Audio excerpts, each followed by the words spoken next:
मुख्यमंत्री पुष्कर सिंह धामी की अध्यक्षता में उत्तराखंड कैबिनेट की बैठक होनी है। बैठक में कई विभागों के अहम प्रस्ताव पर कैबिनेट में फैसला लिया जाएगा। शिक्षा विभाग की ओर से दुर्गम क्षेत्रों के छात्रों को स्कूल आने जाने के लिए किराया भत्ता देने और 2 विषयों में अनुत्तीर्ण छात्रों को पास होने के अवसर देने का प्रस्ताव भी कैबिनेट में आ सकता है।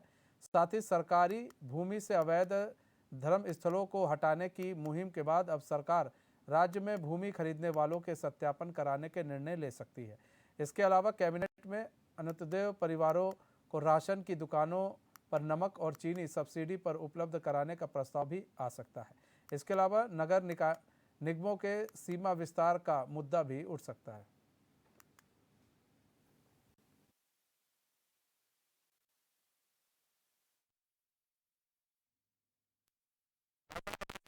जुड़ चुके हैं अस्करी जाफरी। अस्करी, आज फिर एक बैठक होनी है कैबिनेट, जिसकी अध्यक्षता सीएम धामी करेंगे। बैठक में क्या क्या प्रस्ताव आ सकते हैं?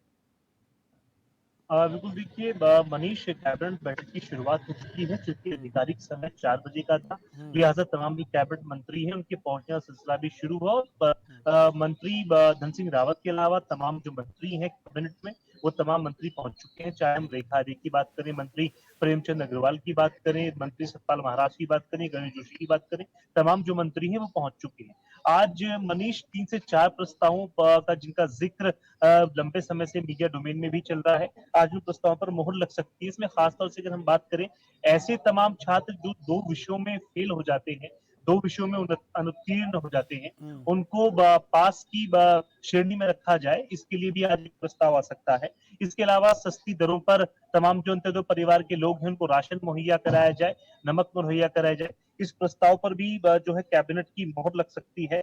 इसके अलावा खास बात ये है आज के कैबिनेट में क्लस्टर स्कूलों में, यानी जो दुर्गम इलाकों में बच्चे पढ़ते हैं, तमाम जो स्कूल हैं वहां पर आने जाने का जो किराया भत्ता है उसको उस पर भी मोहर लग सकती है। तो कहीं ना कहीं बहुत महत्वपूर्ण बैठक जो है ये मानी जा रही है, जिसमें 3 से 4 प्रस्तावों पर मोहर लग सकती है। अभी हम मनीष यही सचिवालय में मौजूद हैं, और आप मेरे पीछे जो भवन आप देख रहे हैं, यहीं पर विश्वकर्मा भवन में कैबिनेट बैठक चल रही है। इसमें तमाम जो प्रदेश के कैबिनेट मिनिस्टर्स हैं वो मौजूद हैं। जी मनीष। अच्छा, अब अस्करी देखिए, उसमें 2 जो सबसे महत्वपूर्ण चीज़ है, एक तो जो स्कूली बच्चे जो 2 विषयों में फेल हो जाते हैं उनको पास की श्रेणी में किया जाए। दूसरा ये जो दुर्गम क्षेत्रों में लोग हैं उनको उनको आने जाने के लिए किराए वाली जो बात आ रही है बच्चों के छात्रों के लिए, ये एक महत्वपूर्ण फैसला हो सकता है। अगर इस फैसला अगर रखा जाता है, ये वहाँ पर प्रस्ताव रखा जाता है, इस पर मुहर लग जाती है, तो एक बड़ा फैसला हो सकता है। और ये जो छात्र हैं, छात्रों के लिए भी ये एक बड़ा फैसला, उनके लिए खुशखबरी का फैसला हो सकता है अगर इस पर मुहर लग जाती है तो। बिल्कुल मनीष, इसमें कोई शक नहीं है। तमाम जो आज के कैबिनेट के मुद्दे हैं जिनमें संभावनाएं हैं कि चर्चा हो सकती है, इसमें खास तौर से ऐसे इलाके जो दुर्गम क्षेत्रों में आते हैं, उन इलाकों में जो स्कूल्स हैं, क्योंकि कई बार देखा जाता है कि तमाम हमारे जो ऐसे परिवारों के बच्चे हैं जो रोजमर्रा की जिंदगी में किराया नहीं भर पाते हैं, हालांकि एमएसटी बनी होती है, एमएसटी में भी पैसा जाता है, लेकिन जिस तरह से ये तमाम पैसा बचे, तमाम जो स्कूलों के बच्चे हैं उनकी परेशानी बचे और उनका जो पैसा है उसकी बचत हो, इसको देखते हुए आज तमाम जो दुर्गम इलाकों के स्कूल हैं वहां पर जाने के लिए तमाम जो ऐसे बच्चे रोजमर्रा की जिंदगी में बसों का सफर करते हैं, किराया देते हैं, उससे आज निजात मिल सकती है। इसके अलावा नीति आयोग की तर्ज पर जो लंबे समय से मांग चल रही है मनीष, इसमें खास तौर से अगर हम बात करें, नीति आयोग की तर्ज पर सेतु आयोग के गठन पर भी आज जो है मोहर लग सकती है। तो ये 3 से 4 प्रस्ताव हैं जिन पर आज कैबिनेट की मोहर लग सकती है। पहला प्रस्ताव जिस तरह से हमने जिक्र किया है, नीति आयोग की तर्ज पर सेतु जो बनना है, सेतु आयोग के गठन पर जो है मोहर लग सकती है। इसके अलावा जो 2 विषयों में छात्र अनुत्तीर्ण होंगे उनको पास की कैटेगरी में रखा जाए, इस प्रस्ताव पर मोहर लग सकती है। इसके अलावा तीसरा जो अहम प्रस्ताव है, दुर्गम इलाकों में बच्चे जो है निःशुल्क आना जाना कर सकते हैं, आवाजाही कर सकते हैं, इस प्रस्ताव पर मोहर लग सकती है। तो करीब 3 ऐसे प्रस्ताव हैं जो बहुत महत्वपूर्ण है। अब देखना होगा, क्योंकि कैबिनेट के बाद मनीष ब्रीफिंग होनी है, ब्रीफिंग में क्या कुछ सामने निकल कर आएगा वो हम तमाम अपने दर्शकों को बताएंगे। अच्छा, एक प्रस्ताव और भी जो बार बार निकल कर सामने ये आ रहा है कि ये भी प्रस्ताव हो सकता है कि आज कैबिनेट में रखा जाए कि जो ज़मीन खरीदने की बात आ रही है कि कोई भी बाहरी व्यक्ति अगर ज़मीन खरीदता है तो उसके लिए इस वक्त चुनौती होगी, काफ़ी जांच पड़ताल के बाद ही उसको ज़मीन दी जाएगी।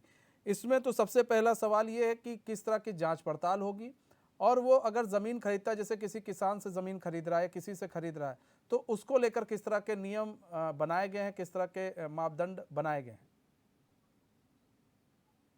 देखिए बिल्कुल मनीष, जो भी तरह संगत नियम इसके लिए पहले से मौजूद हैं, बनाए गए हैं, उनको भी फॉलो करना होगा। इसके अलावा जो खास बात ये है, मुख्यमंत्री पुष्कर सिंह धामी ने एक अहम निर्णय लिया है, हालांकि अभी उस पर मोहर नहीं लगी है। ऐसा माना जा रहा है कि तमाम जो अन्य राज्यों से लोग यहाँ पर जमीन खरीदेंगे, उनको अपना वेरिफिकेशन कराना होगा, यानी पुलिस वेरिफिकेशन कराना होगा, सत्यापन कराना होगा, ताकि पूरी पारदर्शिता रहे। तमाम जो अन्य राज्यों से लोग आ रहे हैं, वो कौन है, किस तरह की जमीन खरीद रहे हैं, किसकी जमीन खरीद रहे हैं, क्या कारण है जमीन खरीदने का, ये तमाम चीजें सामने आएंगी। क्योंकि कई बार देखा जाता है, क्योंकि उत्तराखंड देवों की भूमि है और कई ऐसे इलाकों से लोग यहाँ पर आते हैं, कई एग्जाम्पल्स भी देखे गए हैं, यहाँ पर आकर दबंगई करते हैं, गुंडागर्दी करते हैं। तो इन तमाम चीजों पर जो है अंकुश लगे, क्योंकि मनीष, हमारा जो उत्तराखंड प्रदेश है उसकी इस मामले में इमेज बहुत ज्यादा अच्छी है कि यहाँ पर लड़ाई झगड़े आमतौर से नहीं होते हैं। यहाँ का जो लिटरेसी रेट है वो भी और राज्यों की बनिस्बत बहुत ज्यादा बेहतर है। ऐसे में पूरे उत्तराखंड का माहौल खराब ना हो, पूरा एटमोस्फेयर सही रहे, इसको लेकर मुख्यमंत्री पुष्कर सिंह धामी लगातार जो है एक तरह से कह सकते हैं बहुत संवेदनशील नजर आ रहे हैं।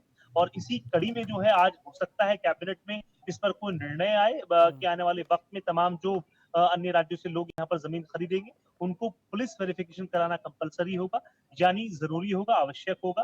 बिना पुलिस वेरिफिकेशन के वो जमीन नहीं खरीद पाएंगे। इसके लिए भू कानून की जो है वह भी बात चल रही है। हालांकि उसके लिए कमेटी का गठन हुआ है मनीष, लेकिन अभी तक उसका कोई आउटपुट जो है सामने निकल कर नहीं आया है। कमेटी ने किन किन बिंदुओं पर जो है रिसर्च किया है वो सामने नहीं आया है, लेकिन बहुत जल्द ऐसा माना जा रहा है कि प्रदेश में भू कानून जैसे कानून भी जो है वजूद में आए। मनीष। बहुत बहुत धन्यवाद अस्करी, आप बने रहिए।